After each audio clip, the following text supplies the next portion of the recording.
guys, I just got back from firing this bowl. This is an experimental pot. I'm working on trying to get reduced iron paint.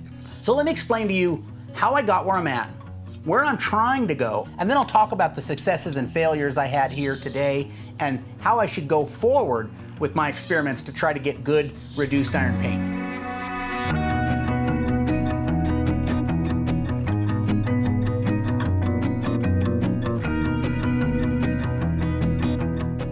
So iron paint is by nature red, but if you reduce it, you can get it to go black. Now, a lot of people in the ancient Southwest did black reduced iron paint.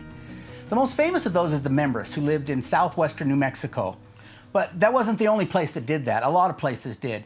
Cibola whiteware, that was made in like east central Arizona, west central New Mexico, as far north as the Chaco Canyon area, was mostly made using reduced iron paint. So it was a technology that was used across a broad area of the ancient Southwest.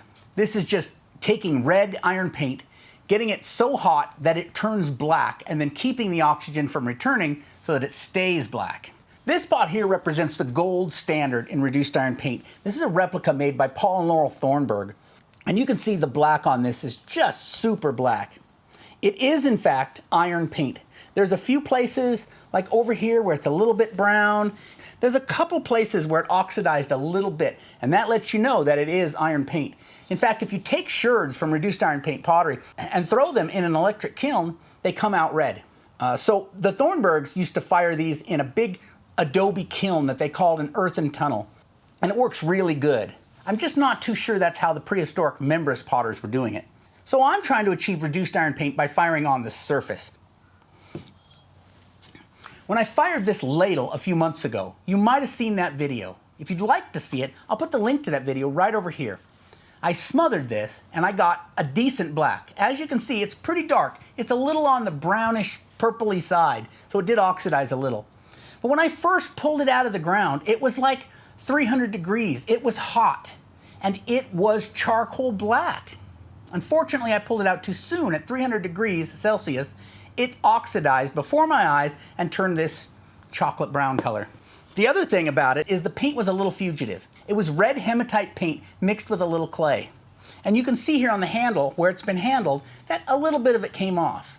The bowl still looks good, but it hasn't been handled at all.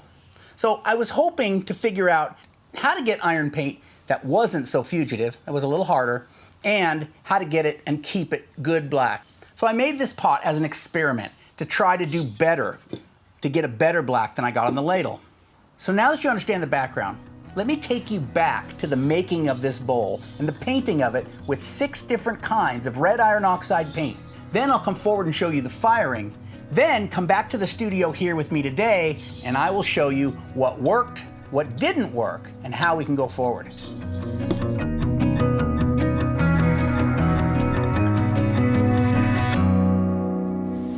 All right, in order to test iron paint reduction, I've made myself a test bowl here, and then I'm going to paint it with 3 different kinds of iron paint, and I'm going to use those paints in 3 different ways.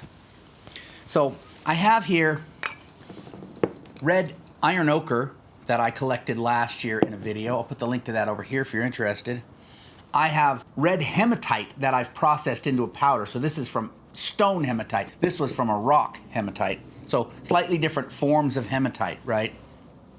And you can see the colors are a little different as well. And then this is a bag of red iron oxide that I purchased online last year for a workshop. And it says it's natural, but the color is quite a bit darker than either the stony hematite or the earthy hematite that I have. So I'm going to use all 3 of these. And then the 3 ways I'm going to use them. I'm going to use them straight, that is just the mineral painted on the pot, nothing else added to it. Then I'm going to add some organic binder to it. Now, an organic binder basically makes your paint more sticky. It adds some viscosity to the paint substance, so it sticks to the brush. It flows onto the surface of the pot. But more than that, it also makes it hard pre-firing. So as you're handling that pot and painting it, you're not smudging the paint or rubbing it off on your fingers. Makes it harder. Now, of course, it being organic, it burns out in the firing. So we're going to try it first without an organic binder, then with an organic binder, and then finally, I'm going to add a little bit of clay to it. So Organic binder makes it hard before the firing, but after the firing, the organic binder is burned away. If your iron oxide doesn't sinter, if it doesn't become hard in the firing, then it will rub off after the firing, no matter how much organic binder you used. So a little bit of clay in your mineral paint will make it harden in the fire and be permanent. The idea is to test whether or not I'm able to get temperatures high enough to sinter iron oxide to make it hard by itself, which it will do. I'm just not sure what temperature that is or whether I can achieve it. And then, of course, to try it with a little bit of clay and see if that affects the color or the properties or the outcomes.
Okay, so I'm out here firing my bowl today, and this is painted with 3 different kinds of red, as I talked about before.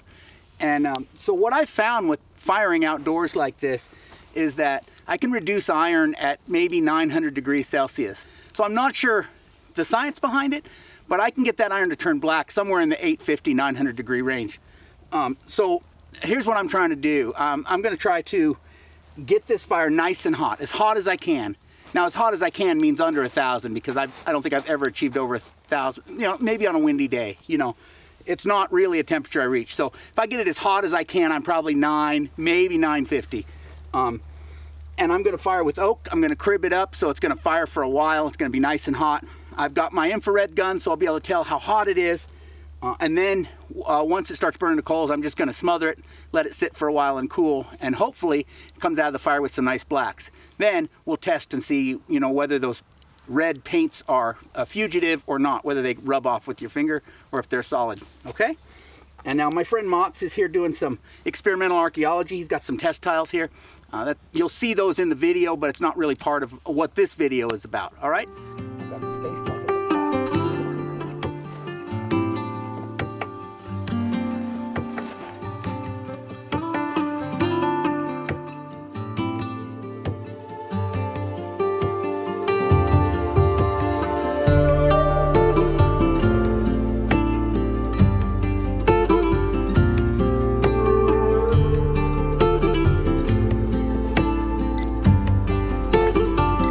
I've got 600 on that pot right now.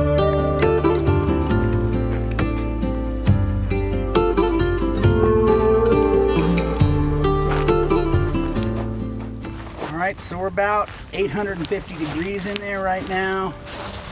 We just put some bark on the top to kind of hold in the heat because the wood was starting to burn away and leave some holes. So the bark's burning actively right now, which is making a lot of flames. But down inside there, I don't know if you can see in this hole, you can see the pot, and I can shoot it with the infrared gun and it's plenty hot. You can see Motz's tiles too right in there. That is seriously hot.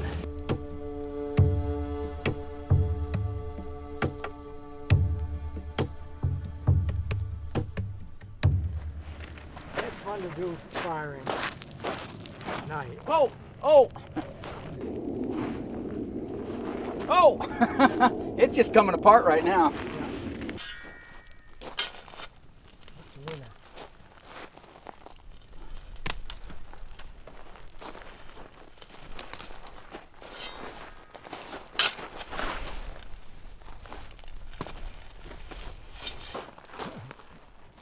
There are some that are pretty toasty. I'm sure. 1, 2, 3.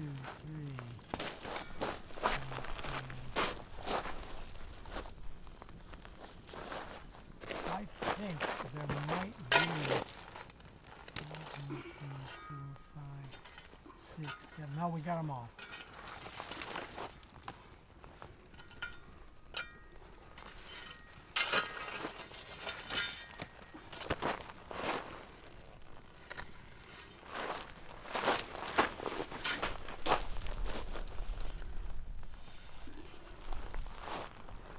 Okay.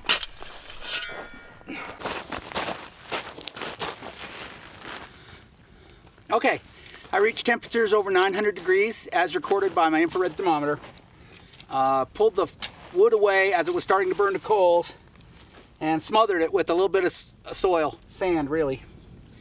And it really isn't that much sand. Honestly, if you had a large basket, it'd maybe be 1 or 2 basketfuls. I mean, you could do it without a shovel is what I'm saying, easily. Like this on the surface. So I'll let that wait a while and cool down real good, and then we'll open it up and see what we got. But I bet you we've got some reduced iron black designs on the inside of that bowl.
Brown. It's not black. Yep. So a lot browner than I wanted. Not really a good black at all. But I mean it's decent, but it could be a lot blacker. It's very chocolate brownish. Whereas that ladle I did, I think was a lot blacker than this. I know it was a lot blacker than this. So oxygen getting into it through the sand, maybe. I don't know. I mean, the outside, if you look at the outside, it's fairly oxidized all the way around. I mean, at least the browns look, the clay looks buff or brown color, you know. It doesn't look gray. So maybe I need to do a better job of shutting it down, you know, sealing it up, or maybe I need to do it earlier. I don't know. But yeah. It's fired nice and hard. You can hear it ringing. Look at that. Huh. Like a bell. Yeah. Yeah.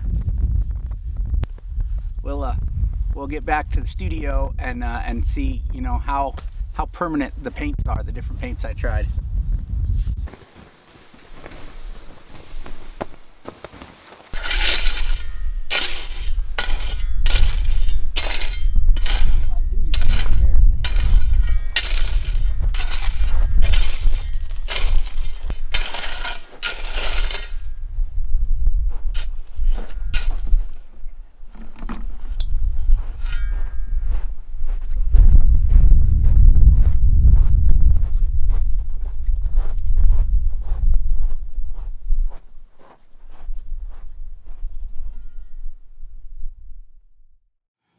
All right, so let's talk about how I did. As we can see, it's much redder than I would have liked. It's quite a bit redder than the ladle. My theory is that burying it in sand allowed a small amount of oxygen to penetrate through, and that if I buried it in dirt, which the ladle was buried in, I would have done better. The other thing I did is I still unburied it too soon. It oxidized significantly from the time I pulled it out until now. Now, when I pulled it out, I used the infrared thermometer on the bottom, and it was around 150 degrees Celsius. So this was closer to like 300 degrees Celsius when I pulled it out. So I thought it was a lot cooler than the ladle and I wouldn't oxidize as much. So I'm learning as I go. One of the things I've learned is that it will still oxidize at 150 degrees Celsius. So I need to get cooler than that before I pop it out of there. Now, the real test is when you first pull it out, what it looks like. When I pulled the ladle out, it was charcoal black. The brownish color you see today is the result of that oxidation that happened in the first few minutes after I pulled it out. This, although it was darker when I first pulled it out, was not charcoal black. It was chocolate brown when I pulled it out. So there was oxygen getting in somehow before I opened it up. And that's why I think the sand. Remember, this was smothered in dirt. This was smothered in sand. What I'm going to try going forward is smothering it with dirt, smothering it with maybe a thicker layer of dirt. That may make a difference. I think temperature is important in this too, getting it hot enough that it turns black. But I believe that this bowl was fired hotter than this ladle. If you listen to the sound, the ladle sounds hard, but the bowl sounds harder. So I don't think temperature is a difference in the colors of these, but I think high temperatures are important to getting that turned black. So more experiments are in store. Stay tuned for that on this channel because I will be sharing those with you. Now let's look at the different paints and talk about how they did. This is the ochre here, and the outlining is just pure ochre, no binders. It has the outlining of ochre turned hard. No, it's a little bit fugitive. The cross-hatched areas are the paint with organic binder. Did the organic binder make a difference? No, still slightly fugitive. Okay, so the solid area is the paint with organic binder and clay. Does that make a difference? Still slightly fugitive. Okay, let's try the hematite. This is hematite stone that was ground up, came from near Gleason, Arizona. So first of all, I'll look at the outline that is pure hematite. Quite fugitive. In fact, more so than the ochre, I think. The paint with organic binder, also fugitive. The paint with organic binder and clay, also fugitive. Red iron oxide. The outline is pure red iron oxide with nothing added to it. Still a little fugitive. Red iron oxide with organic binder. It's a little fugitive. Red iron oxide with organic binder and clay. Yeah, that's pretty good. Yeah, that's pretty good. So when I mixed the clay on these, I tried to add about a third clay, but I didn't measure. So there was a little bit of eyeballing going on. And that may be part of the reason why some work better than others. So in my next experiment, I will be trying to add clay to it. I will be adding more clay to it and see how that works. I did not get hot enough to sinter this material at 950. And 950 for an outdoor firing is about your top end, unless you're doing something special, like creating a little adobe kiln where you get a lot of updraft. But I think realistically, in an outdoor firing, 950 is pretty high. Perhaps a little more heat if I can do it, but I'm just not sure what that top end would be. Now, the members did often melt and warp pots. They were getting very hot. Maybe they were getting up to like over 1,000 degrees, and maybe that is the secret. I don't know, but I'm gonna find out. No one knows for sure, but I intend to find out. Here's the other thing about these mineral paints. Unlike organic paints where you can literally burn the paint out and there's no hope of restoring it, I can refire these as many times as I want. The other thing that might be interesting to do is to throw one of these in the oven on a low temperature. Now, I pulled this out of the fire, it was 150 degrees Celsius, which seems to me pretty low, right? That's like a stovetop temperature, and it oxidized. So if I can pull it out of the fire at 150 degrees Celsius and oxidize it, here's my question. If I put it in my oven at 150 degrees Celsius, can I oxidize it? Can I turn this bright red? And I want to try that too. I want to better understand that oxidation and reduction of the iron. And I'm going to try refiring both of these, I think, and see if I can't change that to black. All right, if you have questions about any of this, leave comments down below and I'll answer them. I'd like some of you to maybe try doing some reduced iron and see how that works for you. I think it's something that can be achieved if we just figure out the nuances of it. If you'd like to see where I got this red ochre last year, I'll put that video right over here so you can check that out. Thanks for watching today. I'll catch you next time.